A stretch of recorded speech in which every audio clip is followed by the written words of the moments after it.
Olá, amigos da TV Cidade, estamos com mais um Saúde na TV. Em função dessas novidades que tem aqui na cidade, do novo hospital do Unimed e tal, me deu essa vontade de entrevistar mais médicos da cidade, para contar um pouco mais da saúde. Em épocas de eleições, a gente não vai falar de política, mas a primeira coisa que o cidadão precisa é saúde. Se ele não tiver saúde, ele não tem emprego, ele não vai para a escola, ele não tem educação, ele não tem segurança, ele não tem nada. Então, a saúde é a primeira necessidade do ser humano. Depois vem a moradia, talvez, né?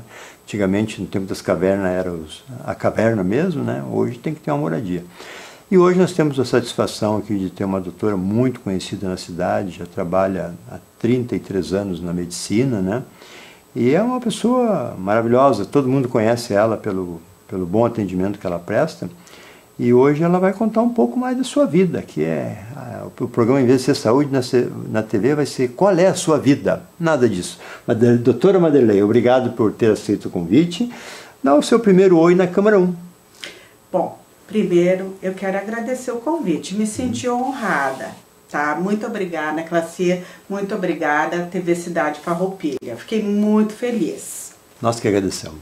Obrigada. Então, a Maderley é natural da onde, Maderley? Eu sou natural de Caxias do Sul. Ah, vizinha aqui? Vizinha. Eu sempre achei que você era de fora, bem mais... Não, sou de Caxias do Sul. Minha família veio da imigração italiana e fica em Caxias do Sul desde o dia 2 de janeiro de 1876. Então tu é gringa raiz? Gringa raiz. Tu sabes que onde a família do meu pai reside em Caxias do Sul é desde o início da colonização. Que Eles bacana. ainda hoje, meu pai faleceu há 2 anos, no Dia dos Pais, mas a minha mãe, meus tios ainda moram nas terras que veio do Império e que passou, sim, nunca teve troca de sobrenomes, então tem terrenos que vai só trocando do vô para o pai, para o filho, e permanece o sobrenome. E qual é o sobrenome Vacari, da mãe?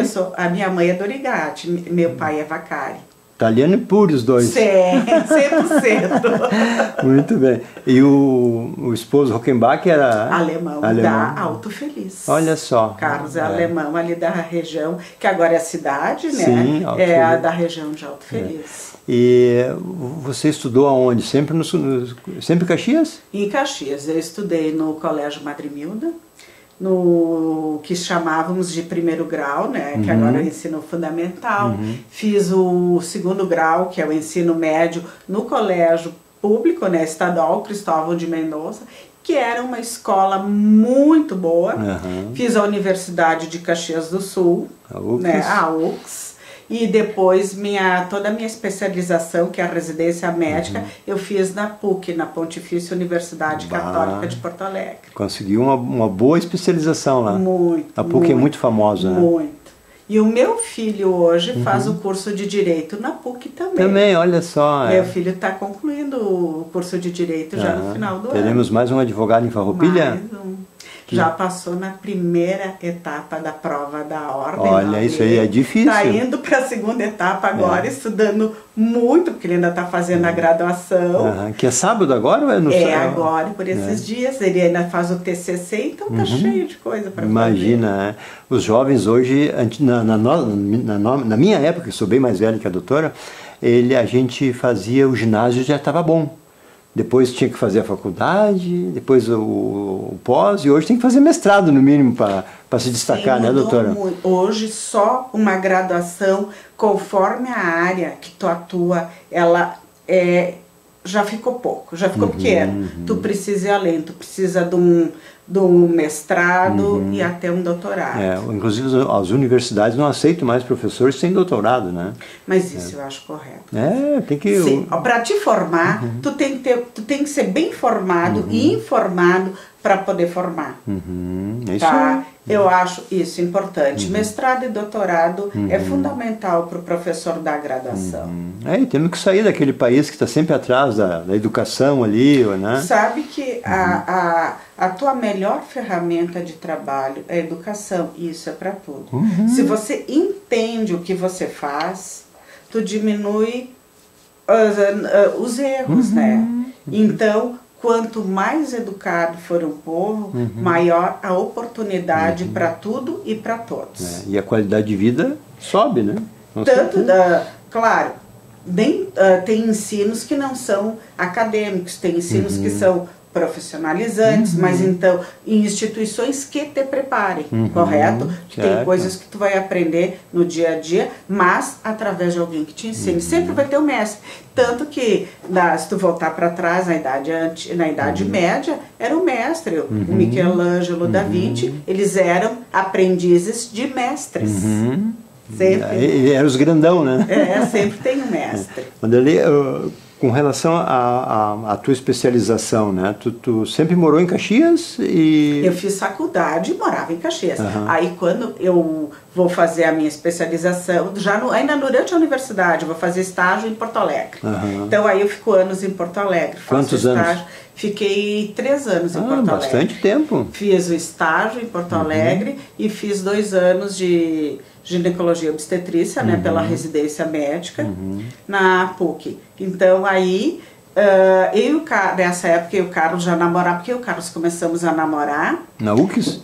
Sim, quando eu fui fazer a matrícula, que eu passei no vestibular, no curso de medicina, o Carlos era um veterano do 3º ano, estava trabalhando não, ele tinha ido acompanhar um colega para fazer também a matrícula, tá? E aí esse colega era um amigo em comum, nos apresentou. E aí quando começou os primeiros dias de aula, a gente já começou a namorar. Rolou um clima ali. E ele foi daí no fim de semana me pedir namoro para os meus pais em casa. Já na primeira semana? Na época imagina, não ia poder namorar. Antigamente? Não, meu pai não iria permitir. Então ele foi me pedir namoro para os meus pais. E a gente namorou todo o período da faculdade, aí nos 2 anos que eu morei em Porto Alegre, né? Porque eu concluí toda a minha especialização e aí eu acabei a especialização dia 2 de janeiro e eu casei no dia 11 de março. Veio todo o staff da PUC para o meu casamento. Que bacana. Foi em Caxias, com certeza. Foi em Caxias. E o Carlos também fez residência em Porto Alegre? O Carlos também fez faculdade em Caxias e a residência em Porto Alegre, no Hospital da Criança Conceição. Ele queria ficar perto para não perder a namorada. Mas sabe, assim, a gente sempre pensou, né, em carreira também. Então, assim, ele foi fazer a especialização dele, eu terminei a universidade, fui fazer a minha, e aí nós namoramos 8 anos, tu me entende? Olha, isso tudo era pensado. Era assim, longo, primeiro terminar a faculdade, a especialização e casar. Então, simultaneamente a tudo isso, a gente já vinha montando apartamento e tudo. Mas a gente sempre pensou assim, termina a residência e aí casa. Não ia atrapalhar a minha formação, até porque é muito difícil tu conseguir as vagas para residência. Inclusive os cursos de medicina eram menos vagas. Hoje tu tem mais vagas. Passar no curso de medicina era difícil. Era só pra gente rica que estudava muito. Não só gente, eu fiz colégio público, não é? Mas assim, tu tinha que te dedicar. Muito. Não era fácil passar. Sim, se você tiver um pouco mais de custeio, você vai conseguir ter talvez uma formação com mais oportunidade, mas também um pouco é do aluno. E aí, a posteriori, tu conclui a formação médica pela graduação, tu conseguir fazer a tua especialização num serviço de residência reconhecido pelo MEC e conceituado é difícil, são poucas vagas, e passar na PUC foi meu grande presente, era o sonho de consumo de quem queria gineco, isso é anos 92, 93. Eu sou da turma de 91, a minha TM é 91. Então era um sonho de consumo para a PUC, eu consegui. Todo mundo queria. Foi o meu grande presente de formatura, foi conseguir passar na residência da PUC. O Dr. Hélio lembrou essa semana aqui que a residência era mais difícil que o vestibular. É o afunilamento. Veja bem, o que é a residência? É a prova que vai disputar a vaga entre os médicos. Tu já deu uma boa primeira pincelada aqui, tu já peneirou, né? Quando tu passa no vestibular de medicina, tu deixa muita gente para trás. dos que estão inscritos para o teu curso, que é o de medicina. E a posteriori, todos esses que aprovaram, tu vai peneirar de novo nas vagas da residência. Então, uns querem pediatria, uns querem ginecologia, uns querem cirurgia, outros querem medicina interna. Então, tu disputa vagas com pessoas que são de igual para igual. Só gente grande. E poucos eu consegui. Sim, que legal. Foi o meu grande presente, assim, de formatura. E terminou a residência e já veio para Farroupilha? Aí eu terminei a residência em janeiro de 94, né? Aí eu caso em 11 de março e já tinha passado num concurso. Opa! Que é a cidade de Alto Feliz, que essas cidades tinham recém se transformado em cidades. Se emanciparam. E aí precisava, então eu já estava concursada. Eu e o Carlos trabalhamos em Alto Feliz, isso é 94, 95, bem no início da nossa carreira. E Farroupilha, eu começo a trabalhar no postinho em Farroupilha, aí começo a fazer plantão no Hospital São Carlos e tinha consultório em Caxias. Comecei. Corria? Muito, continua até hoje. Mas vocês, quando casaram, moraram onde? Primeiro em Caxias, no apartamento do meu pai, e depois surgiu a oportunidade de morar em Farroupilha. De lá para cá direto. De lá para cá. E nós, em 97 ficou pronto. 97, nós mudamos daí, mas o consultório sempre foi em Farroupilha, sempre ali no Gledes. O Carlos já tinha um consultório ali no Gledes, e aí a gente ficou ali. Por muito tempo, né? 25 anos, e depois a gente ampliou. Onde é meu consultório agora, porque onde é meu consultório agora, sabe que nós compramos ele na planta, desenhado dos engenheiros. Onde é que é? Que é no Julinho. E aí, eles eram pacientes do Carlos, eram gêmeozinhos, e nós escolhemos na planta. Olha só. E aí esse prédio foi construído, ficou pronto. Na ocasião, nosso consultório ainda não era pequeno para nós. E aí a gente alugou para a Farmed. A Farmed ficou lá até eles terem agora. Eles têm uma salinha que a prefeitura deu para as entidades de classe, coisa. Legal. E aí, quando eles me devolveram a sala, daí eu ampliei, porque o nosso consultório estava muito pequenininho para nós dois. A gente até colocava uma cadeirinha assim no corredor pro lado de fora para caber mais os pacientes, porque o consultório tinha ficado pequeno. Aí, então, depois a gente ficou com dois, um só para pediatria e o outro consultório com toda a gineco e adolescência. Sim, porque é muita gente, né? O dia todo, né? A doutora ainda atende os dois planos, ou todos os planos? Todos os planos e o particular. O particular. Mas o carro-chefe ainda é a Unimed. Sim, de Unimed esse ano eu jubilei. Eu completei 30 anos de Unimed e 30 anos de Hospital São Carlos. Nossa! É uma história, né? Começou cedo. O livro da vida seria muito maior que esse da Unimed aqui. Sim. Esse livro eu participei dessa época, é a época do Covid, tá? Certo. E eu sou plantonista da obstetrícia da Unimed. A Unimed montou um serviço de plantão obstétrico que ficou operacionalizado em 3 anos no Hospital Saúde, até a nossa unidade materno-infantil ficar pronta no complexo do Hospital Unimed, na Torre B. E em 2019 nós fomos então para dentro do complexo hospitalar Unimed e segue esse plantão obstétrico lá. E na época do Covid, então eu era plantonista e participei ativamente de toda essa parte do Covid. Inclusive, eu participei de cesarianas, pacientes Covid graves, que a gente interrompeu a gestação para tentar dar uma chance, né? E foram bem sucedidas, tanto a mãe quanto o bebê. Então, essa história do Covid, a história desse livro, eu participei ativamente dela. Foi um momento muito difícil da medicina. Né? Eu espero não passar por outro momento destes. Foi um trauma, né? Foi. A nossa geração toda que viveu essa pandemia é um diferencial, entendeu? Aprendemos muito, mas foi muito difícil. Independente, eu acho, do grau de ensino, de instrução, todos tiveram medo de morrer naquele momento, né? Olha, ninguém sabia o que ia acontecer. Hoje, se te disserem que tem uma pandemia por um vírus, assim, mais ou menos tem uma ideia de como vai se comportar.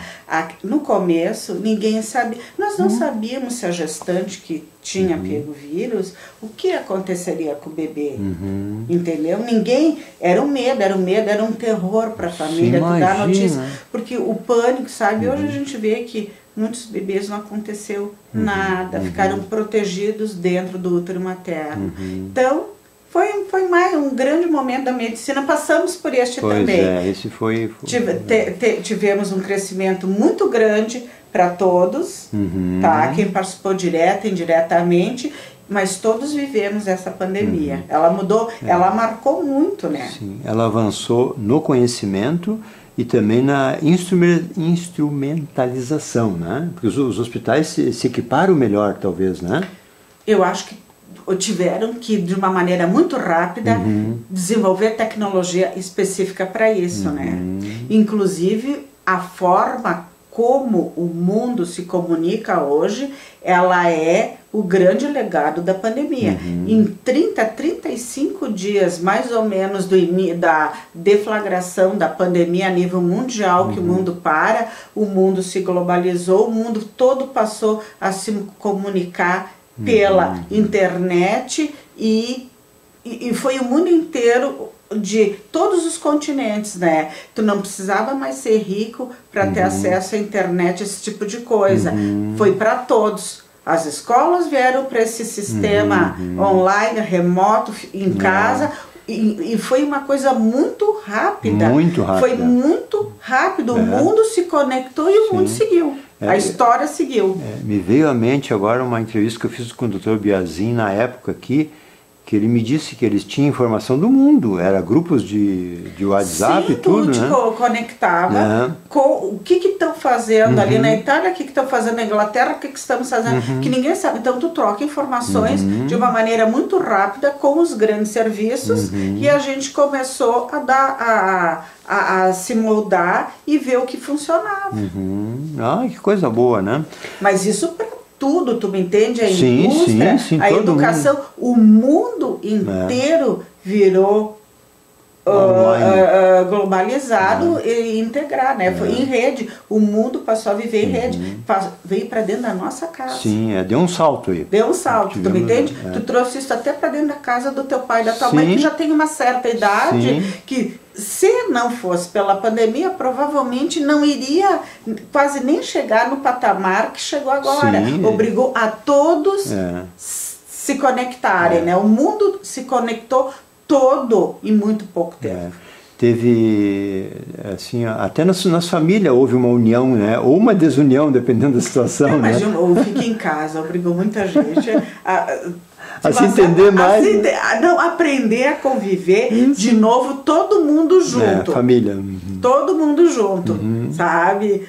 É um período muito interessante. Eu, como sou caseira, eu gosto de ficar em casa, ficar todo mundo junto, é uma coisa que eu gosto. Quantos irmãos tem? Eu tenho 2 irmãos, uma irmã e meu irmão. Eu sou do meio. Total 3. E qual era a profissão dos pais? Eu sempre gosto de perguntar. O meu pai é mecânico, tu me entende? Meu pai tem uma formação muito grande na mecânica. E ele teve oficina mecânica a vida inteira.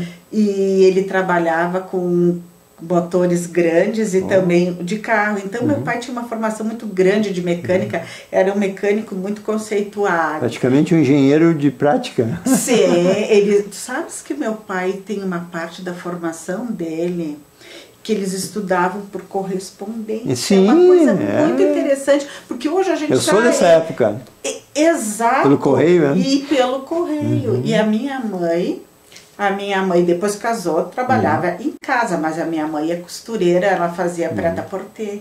E a minha mãe também fez o curso dela de costura por correspondência e depois ela fez uma parte prática, era a confecção Sebe de Caxias do Sul, era conhecida. Imagina! E ela trabalhou ali durante anos na camisaria, esse tipo de coisa, assim. E camisa não é fácil fazer de homem, não. Ela fazia a parte de bolso ou a gola, que são as partes mais delicadas, digamos, da camisa. E ela fez, então, assim, a formação deles vem, é muito interessante, porque hoje a gente fala em estudo online, mas a correspondência também, né? Então, apenas se aperfeiçoou aperfeiçoou uma coisa que já existia. Se não me falha a memória, é no Instituto Universal Brasileiro. Isso mesmo, Instituto Universal Brasileiro, isso aí. Eu sei porque eu como guri, 10 anos, eu me lembro que eu olhava, que eu queria fazer alguma coisa, mas não. E era muito sério. Muito e não era barato, sério. não era. E olha, formou muitas pessoas, muitas. Eu conheço, eu sou dessa época, né?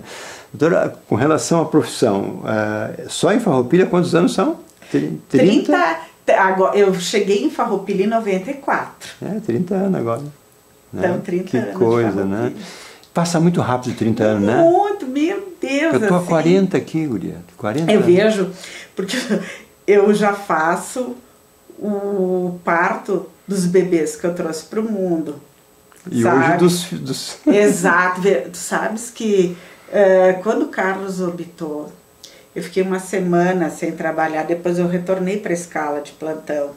E a minha primeira cesariana que eu fiz foi de uma paciente nova. Veja bem, nós atendemos a mãe, ela teve 2 filhas, eu fiz a cesárea, o Carlos era pediatra. As 2 meninas depois casaram, engravidaram, a mais velha já tinha um bebê e a mais nova estava grávida, o Carlos é seu pediatra, o Carlos orbitou, e foi a primeira cesárea que eu fiz, foi a dela, sabe? Então, de uma paciente que era nossa, dobrado, né? Porque a gente trouxe ela para o mundo e agora ia trazer o bebê dela, assim, foi bem interessante. Então, já tô vendo meus netos. Já tenho paciente neto. Paciente neto. É uma história, né? Uma cidade pequena tem esse prazer, eu acho, né? Sim, sabe que eu tenho pacientes assim, eu atendo a avó, eu atendo as filhas, eu atendo as netas, tu me entende? É muito gostoso isso. Imagina, mas vira da família, né? Que tu... Sim. Sim, então realmente tem famílias que várias são minhas pacientes. Que bacana, né? E hoje a sua maior parceria, assim, tem algum médico que acompanha na pediatria? Como é que faz hoje? Eu sempre deixo, depois que o Carlos orbitou, eu sempre deixo a paciente escolher, tá? Então depende do que ela precisa, então ela escolhe, né? Oriento, claro, e também depois se vai nascer prematurinho, então normalmente se vai para o hospital da Unimed, onde ele já tem a UTI neonatal, então tem um neonatologista se precisa, e depois a posteriori, quando ela vem para casa, ela segue acompanhando com o seu pediatra. Mas a parceria de vocês ali era bonita, né? Porque é um casal sim, que era muito, e depois era muito prático, que assim, se acontecia tinha umas coisas que eram peculiares lá em casa. As pacientes às vezes não conseguiam me localizar no meu celular. Ligava para ele. Ligava pro celular do Carlos, aí preciso falar com a doutora. E vice-versa. As pacientes do Carlos me ligavam assim, eu não estou conseguindo falar com o doutor, aí ele está aqui no consultório dela, eu levava meu celular para ele falar. E assim ainda, tu me entende? Foi toda a nossa carreira, foi assim. 30 anos. Então agora não fica tão prático para mim. Às vezes até eu fico um pouquinho perdida assim, eu digo não. Mas aí eu sempre ligo para os colegas do Carlos e aí eles sempre me atendem e resolvem as coisas para os pacientes. E hoje tem bastante médico na cidade, né? Nessa especialidade, né? A concorrência aumentou, né? Tem gente jovem chegando. Não, eu diria assim, tem gente jovem chegando, porque a gente precisa. Você precisa que tenham pessoas com uma boa formação, porque ali na frente é uma crescente, né? Quando eu cheguei em Farroupilha, o Dr. João Lete era um grande nome da cidade, talvez a Piccoli, esse pessoal ou já partiu, como Carlos, ou então estão parando merecidamente. Então a gente que antes era as crianças, os jovens, estamos chegando já quase no último estágio, patamar. Daqui a pouco nós vamos começar a entregar o bastão para os jovens que vêm vindo. A doutora Madelei vai longe ainda, né? Olha, eu pretendo continuar por muitos anos. Claro. Eu amo medicina, eu amo o que eu faço. Eu trabalhei muitos anos, 15 anos no Hospital Geral com os alunos, como preceptora da residência médica. Então eu gosto, tu me entende? Eu continuo estudando, eu estou indo para um congresso agora em outubro, eu amo o que eu faço e não pretendo parar tão cedo. Eu posso diminuir o ritmo. Claro, que é normal, logo ali na frente, que é normal, usufruir um pouco mais, mas assim, a medicina para mim ela é um descanso. Olha só, eu nunca ouvi isso de alguém da profissão. E tu sabe que uma coisa assim que me marcou muito, foi muito difícil para mim e para o meu filho quando o Carlos partiu, segunda semana, porque eu fiquei uma semana assim em casa, fiquei com a minha mãe assim, foi difícil, e com o meu filho, né? A gente ficou com o Rafa. E aí depois, quando eu começo o consultório, na primeira semana, foi uma coisa muito interessante. Tu acredita que praticamente 100% das pacientes que tinham consulta naquela semana eram pacientes da casa, que nem eu digo, porque eram pacientes minhas, do Carlos, que os bebês eram, tu me entende, eram todas pacientes com mais de 20 anos de consultório, e todas vieram assim naquela semana e me traziam um presentinho ou me traziam um cafezinho. Sabe o que é tu tomar café no consultório com a paciente? Isso é carinho. Foi sim, eu me senti acolhida pelas minhas pacientes. Foi uma injeção de ânimo, assim, foi muito gostoso, sabe? Eu digo, foi o maior retorno da minha profissão, porque foi muito importante o apoio delas, o carinho delas, sabe? Foi incrível. E foi a esmo. Imagina, a agenda tá toda com pacientes antigas, como se brincar, quase todas já eram prata da casa, já tinham mais de 25 anos de consultório. Foi muito acolhedor.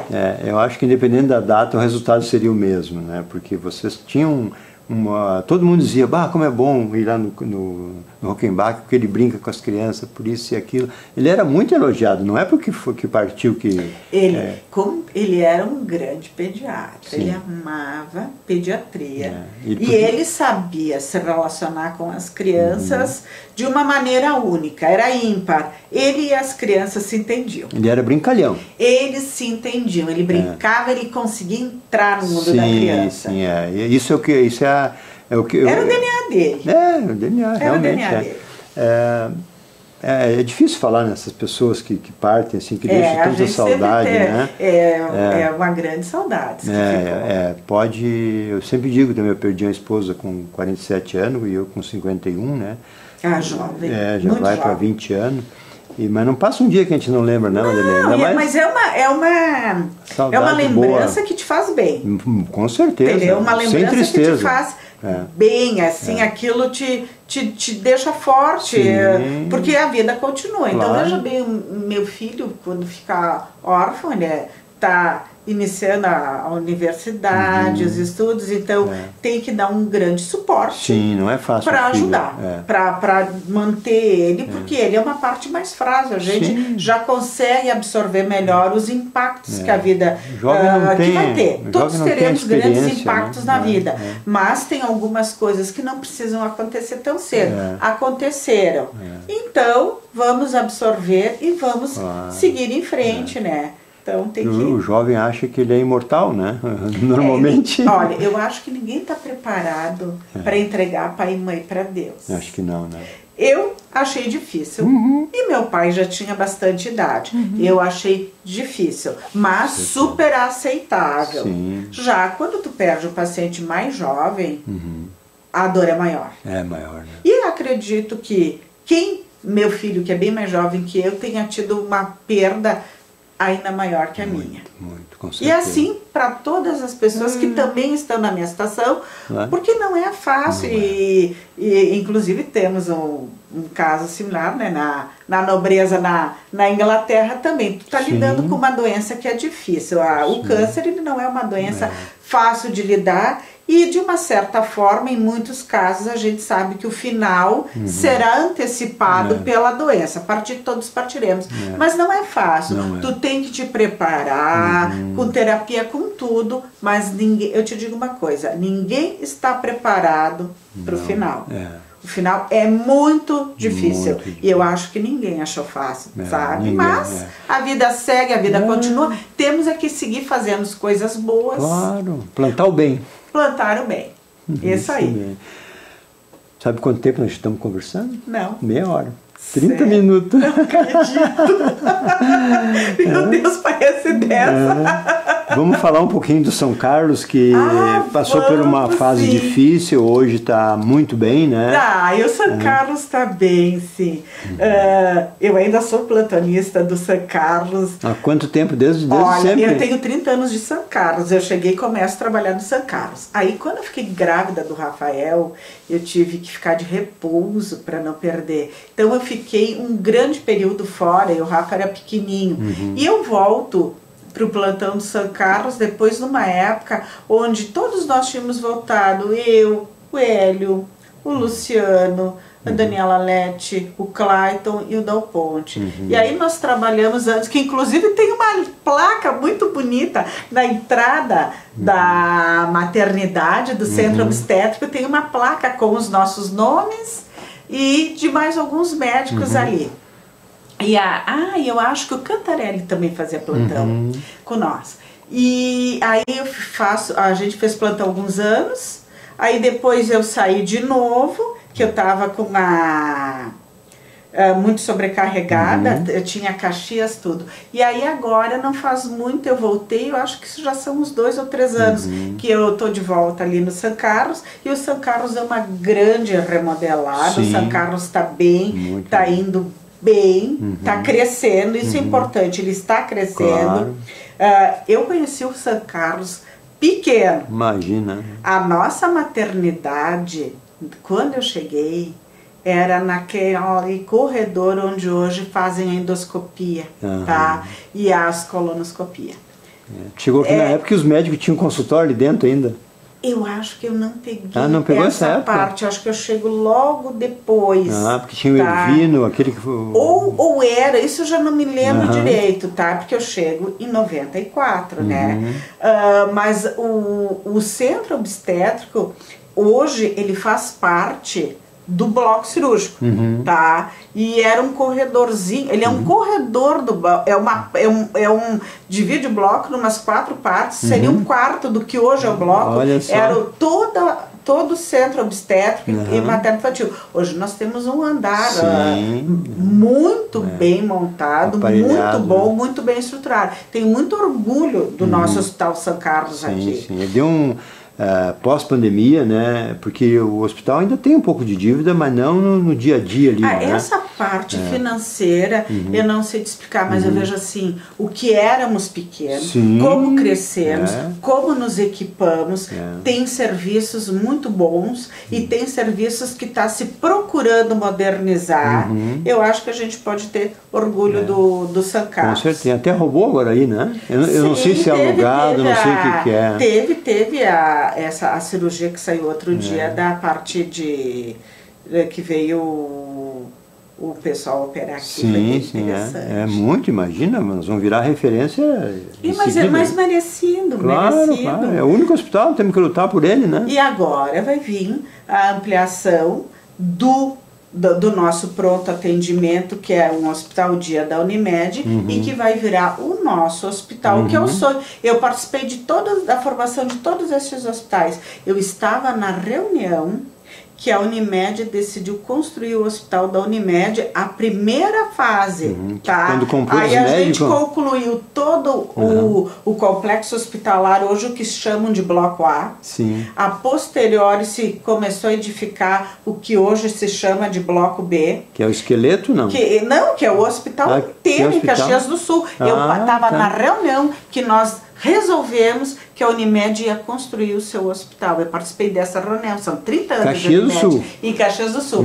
Participei aqui, nós sonhamos com esse hospital, que era o Hospital Caravaggio, né? Hoje é o Hospital Unimed Farroupilha. Aí se começou a construir, depois se incorporei ele com a Unimed, virou um pronto atendimento, hoje ele é um hospital dia, ele tem um bloco cirúrgico maravilhoso. Referência, e né? agora vai se construir a parte, então, de hotelaria para poder transformar ele em hospital, entendeu? Então, logo ali, a proposta de 2 anos, Farroupilha vai ter mais um hospital para os farroupilhenses. 58 leitos, bom, né? Muito bom. Que vai ser um hospital de média complexidade. O São Carlos segue com a UTI, segue o centro obstétrico, também não interfere em nada. Um complementa o outro, um não compete com o outro. Foi a pergunta que eu fiz para o doutor Hélio, porque já surgiu aquela dúvida na cidade, né? Não, é para complementar, porque nós estamos com falta de leitos. Caxias do Sul tem falta de leitos, tu me entende? O hospital da Unimed, ele tem uma ocupação mais de 100% dos seus 130 leitos. o Hélio falou. Então a gente precisa destes leitos aqui. Isso vai ajudar. E para nós vai ser maravilhoso. A região vai ser. Não é só para Farroupilha, ele vai dar suporte para todas as cidades aqui da região. E quem não conhece, o bloco que nós temos no Hospital da Unimed, aqui, aquele bloco é maravilhoso. Eu sou cirurgião. O pessoal vem fazer cirurgia aqui, né? Sim, o bloco é muito bom. A Unimed tem... Tem pessoas que enxergam só o pronto atendimento, porque tem outros pronto atendimentos em outras cidades que tem Unimed, mas o nosso aqui, ele é um hospital dia. E aí, quando ele tiver a parte da hotelaria, ele se transforma num hospital. Aí, definitivo. O Hélio falou em 58 leitos, né? Isso aí. E eu acho que ele já tem água também ali, Madre. Ele começa já, talvez assim, pequeno, porque se Caxias tem 30% a mais, esses 30% vai vir para cá. E mais a região que vai ver a qualidade, né? Logo ali na frente a gente descobre, entende? Mas prefiro começar com esse 58 do que não ter. Do que não ter. Não, eu me sinto vitoriosa, porque todos os sonhos estão se concretizando, entendeu? Se sonhou no papel, viu? O Hospital da Unimed, o Hospital da Unimed cresceu, ampliou, é um grande complexo hospitalar. O nosso sonho do Hospital de Farroupilha também veio. Que é o segundo hospital? Que é o segundo hospital, tu me entende? Eu vi os dois nascer e crescer e trabalhar. Imagina pra mim, o dia que a gente entrou dentro da nossa unidade materno-infantil no Hospital da Unimed, um sonho de anos, assim, tu ainda tá vivo para trabalhar, para ser plantonista desse serviço. Sabe, isso significa pra mim, significa muito. É um sonho e que tu realiza e tu tá trabalhando dentro desse sonho, sabe? Tudo novo, cheirando a novo. E equipado. De primeiro mundo, né? Primeiro mundo, sim. A nossa unidade materno-infantil é muito avançada, com excelente êxito, tá? Então, assim, eu tenho muito orgulho. Que legal. De participar dessa história. Madeleine, por hoje acho que nós vamos ter que terminar.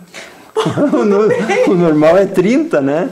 E mais uma vez vou te agradecer. Eu é que agradeço. Eu vou te deixar com um oi final na câmera 1 de novo aqui e dizer que a casa está à disposição. Obrigado. Fico muito feliz e muito honrada pelo convite. Foi um presente para mim. Me senti presenteada. Muito obrigado. Muito obrigada. Nós que agradecemos.